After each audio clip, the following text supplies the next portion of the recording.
Chers internautes, ma sortie du 28/11/2024 est de délivrer des kudos à nos trois leaders de la Confédération des États du Sahel. Le général d'armée Assimi Goïta, le capitaine Ibrahim Traoré et le général de brigade Abderrahmane Tiani.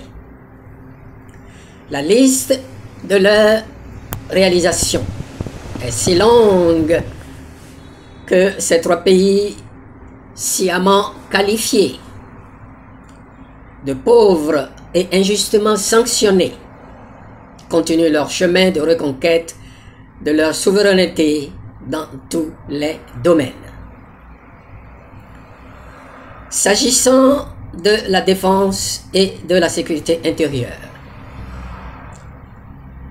la peur a changé de camp. Pas une seule armée étrangère sur leur sol, sauf quelques cas de coopération stratégique voulus et choisis, librement choisis par eux. Traqués jusque dans leurs repères montagneux ou forestiers, les terroristes sont en débandade et se rendent pour leur éducation et réinsertion dans la société. Les soi-disant ONG, en fait, de nouveaux croisés occidentaux de notre temps, la source de déstabilisation dans la région, sont aussi en perte de vitesse et certaines se désengagent d'elles-mêmes. Bon débarras. C'est la preuve de la prise en main par les services sociaux des régimes sahéliens en attendant du mieux pour la Confédération du Sahel. Des déplacés internes ont regagné leur village et produisent sous bonne garde des VDP ou FDS. De nouvelles usines sortent de terre. Les rentrées scolaires dans toutes les localités assainies et sécurisées se sont passées comme une lettre à la poste. La culture, les sports, les cultes rivalisent pour des enroulements de membres, d'athlètes ou fidèles. Des infrastructures routières vont bon train. Des prises en charge convenables de blessés et vétérans comme il se doit. Au plan de la santé, les services médicaux se rapprochent du citoyen où qu'il ou elle se trouve. Réduction des frais médicaux.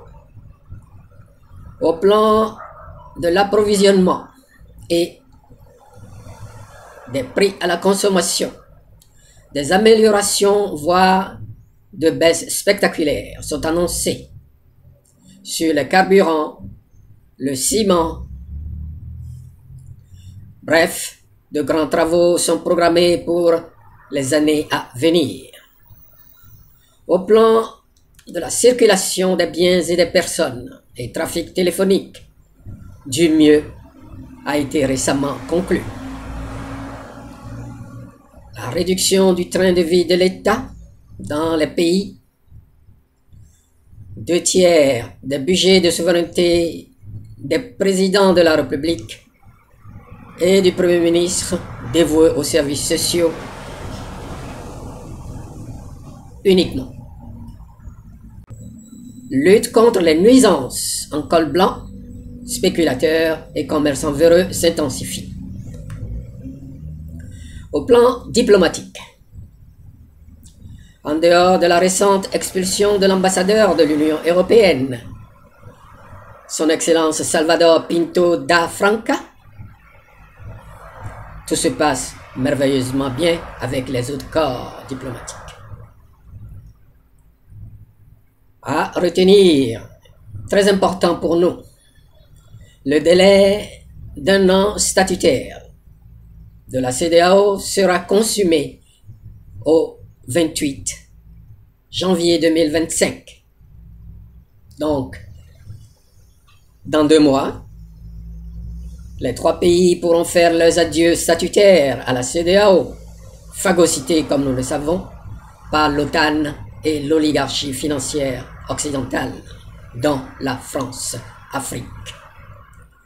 J'attends de voir la tête que fera Umaru Sissoco d'Embalo, le champion de forces anti-coup d'État, et d'autres renégats que nul n'ignore. Tout semble en bonne voie pour l'essor irrépressible de ces 3 entités constituant la Confédération de l'Alliance des États du Sahel. En attendant d'autres mesures judicieuses et capitales, telles que la monnaie et la récusation du rôle du porteur de plume que joue la France depuis 1945 aux Nations Unies pour les pays francophones. Je crie haut et fort, bravo, bravo, bravo à nos 3 leaders. Chers internautes, merci de m'avoir écouté, partagé, commenté, liké.